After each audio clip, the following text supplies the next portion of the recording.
Russian man like inside the dark, call me Bill Snatcher. Just the brother for the rapture. I hang live, holding on strong, hard to capture. Extravagant, resurrect the track and it's militant. And I react like a garden and start killing. It's manifesting. The God's work like appliances, dealing in my psyche.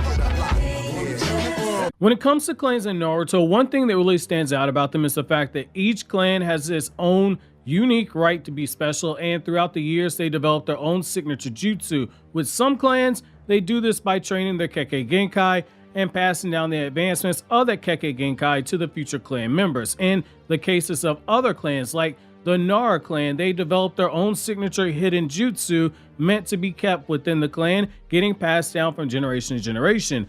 Unlike Kekkei Genkai, which requires the blood of the clan to be running through your veins, hidden jutsu can be taught to anybody, which means guarding the secrets of that jutsu is very important. While the Nara clan is known for their 200 IQ level, the truth is that the Nara clan has a variety of hidden jutsu that are formidable enough that it shows exactly why they should be considered one of Konoha's elite clans. In today's dual installment of the Ninja Clan Handbook and the Ninjutsu Handbook, we're going to be covering every Nara clan jutsu ever. For a brief refresher, the Ninjutsu Handbook is a playlist on the channel where we cover the intricacies of ninjutsu and their various applications in an easy to understand manner, and the Ninja Clan Handbook looks at all the lore and everything you need to know about the various Naruto clans. Now, jumping right into it, the Nara clan is most famous for their shadow possession jutsu, but while you have a clan of geniuses like this, just stopping at one variation of the jutsu isn't enough.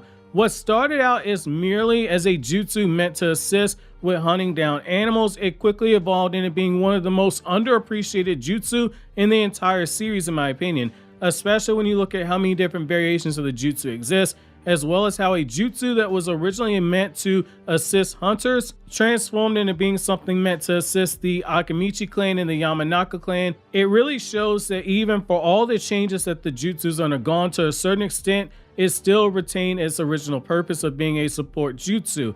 As we all know, for the shadow possession jutsu, the user takes their shadow and maneuvers it across the surface of the battlefield, and once it's been stretched far enough, they can capture the shadow of their target by binding the two shadows together. The jutsu does come with limitations depending on the user, but big brain geniuses like Shikamaru can find ways to extend his shadow beyond its limits, like he did in the battle against Temari in the Chunin exams, or when he threw flashbangs in the battle against Tayuya, briefly when he extended his shadow during the Sasuke retrieval arc. Once the target is captured, they're bound to the jutsu caster, and their movements are limited to those of being absolute mirrors of the jutsu caster, which can come in handy when you gotta save your ally from danger, similar to how Shikamaru saved Choji during the Akatsuki suppression arc in the battle against Hiden and Kakuzu. Though the jutsu is mainly supplemental in nature, which was its original purpose, a clan like the Nara clan quickly began to evolve the jutsu along with the dangers that came from living in the Warring States era.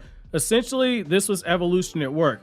That's why you have so many different variations of the jutsu. However, the drawback to experimenting with a jutsu like this is that by doing so, you expose other weaknesses of the jutsu. Like I believe the Marines say, who dares wins, which basically means that in order to gain something, you have to be willing to lose something. So if you use it on multiple targets, the jutsu loses its effectiveness over time due to the immense amount of chakra required to use the simple shadow possession jutsu in terms of the restraint elements, which is why for a long period of time, Shikamaru could only hold this jutsu for 5 minutes at a time. As the jutsu weakens, or if a target's strong enough, they can outright overpower the jutsu, which means that for a supplemental jutsu like this, you gotta strike while you have the element of surprise. But what do you do if you're alone without allies who can fight alongside you to take down a captured enemy? Well, big brains at the Nara clan came up with a few variations of the jutsu. Let's start with two of the nastier variations that they created: the Shadow Strangle Jutsu and the Shadow Stitching Jutsu. Now, the Shadow Stitching Jutsu is pretty savage when you look at it.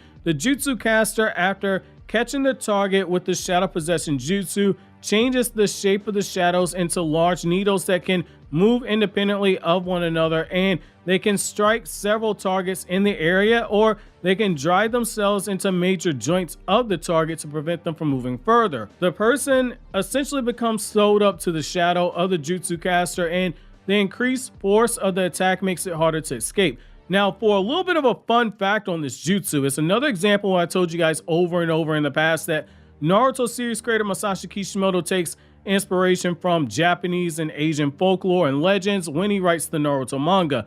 This jutsu in particular is rooted in a ninja legend that says that shuriken and kunai could be used to stop the movements of a person by striking their shadows with them via the form of kagenui, which is another fun fact. If you're familiar with the Dragon Quest video games, you know that Shadow Stitch is a recurring skill that happens in Dragon Quest, which allows for the movement of a target to be stopped by pinning their shadows to the ground, just like the ninja legend and just like how Shikamaru does it in Naruto. While this isn't a jutsu that has been used for killing, the ability to kill is there for somebody like Shikamaru if he chooses to send a needle through a leg artery instead of the joints. Now, the Shadow Strangle jutsu is just as the name implied. It's a jutsu that strangles the target by using the shadows to do so. The thing about this jutsu is that one of its core strengths is also one of its greatest weaknesses, which is that it's most effective when you're closer to the target, and the jutsu consumes quite a bit of chakra to perform. However, if the jutsu caster is close enough to the target, they can restrain people even stronger than themselves.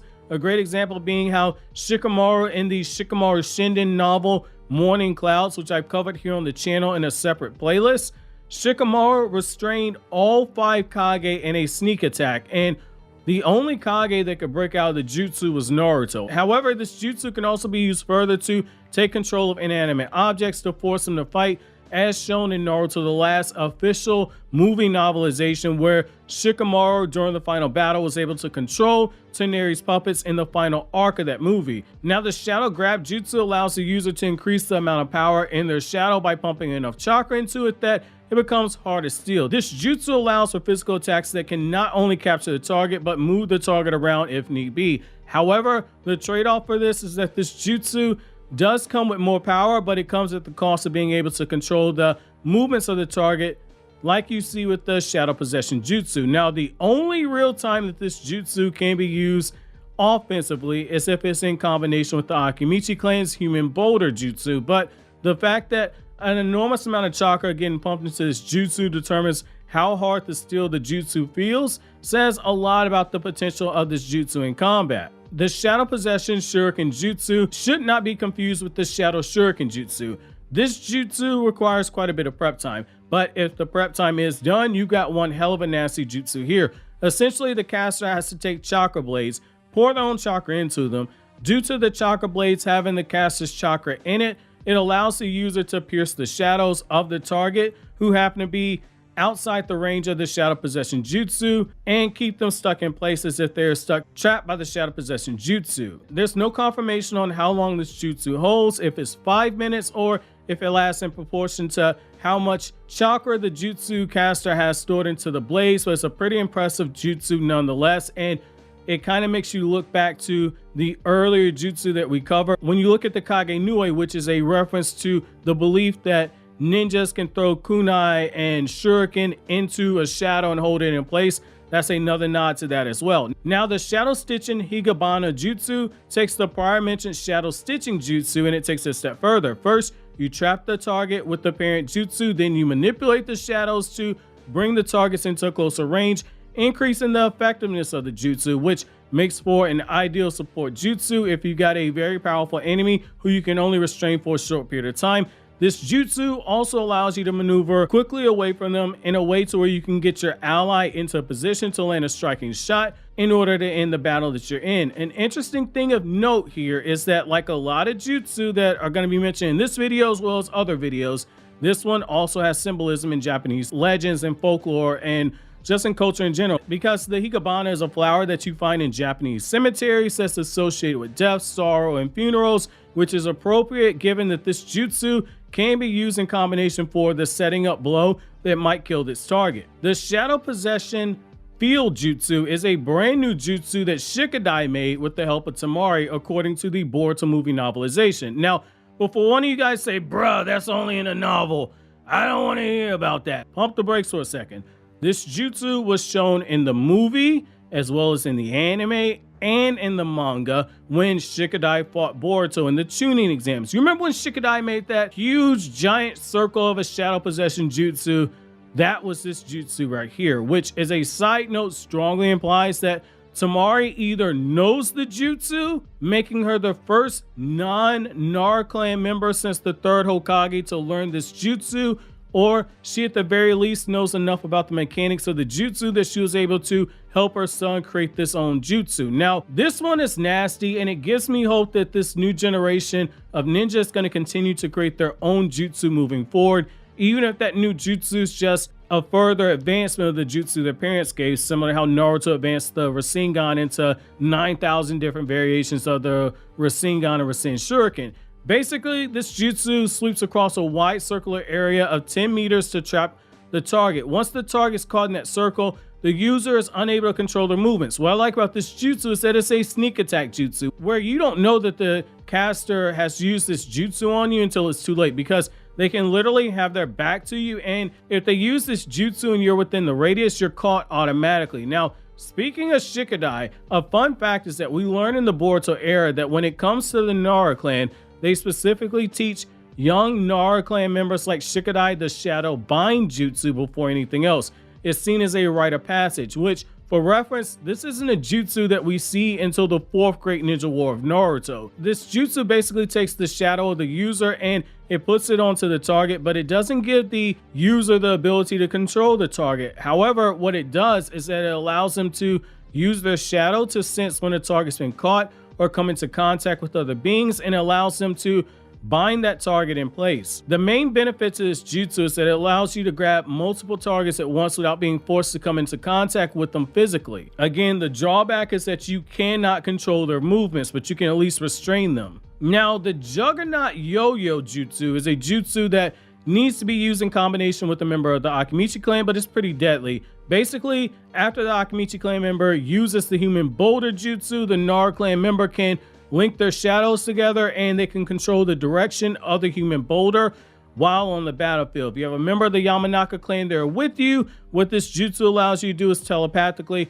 pass on the location of the target to the Nara clan member and strike them down more efficiently. Finally, we have the Shadow Pool Jutsu, which is pretty simple in name. However, the true beauty in this jutsu is that it's once again Kishimoto taking a reference on something that is Asian for this jutsu name, which in this case is a shogi reference, which is very fitting given the fact that we're so used to Shikamaru playing shogi. The kanji for this jutsu is a nod to the Japanese word for endgame, in particular, the final move of shogi. This jutsu basically takes the shadow stitching jutsu, controls the individual shadows down to the most accurate movements by creating tentacles that can reach out and grab larger objects like kunai or weapons, and that makes the jutsu very flexible as it needs to be for the user, which is very fitting given how the Nara clan is known for its 200 IQ and needs to be as flexible as possible.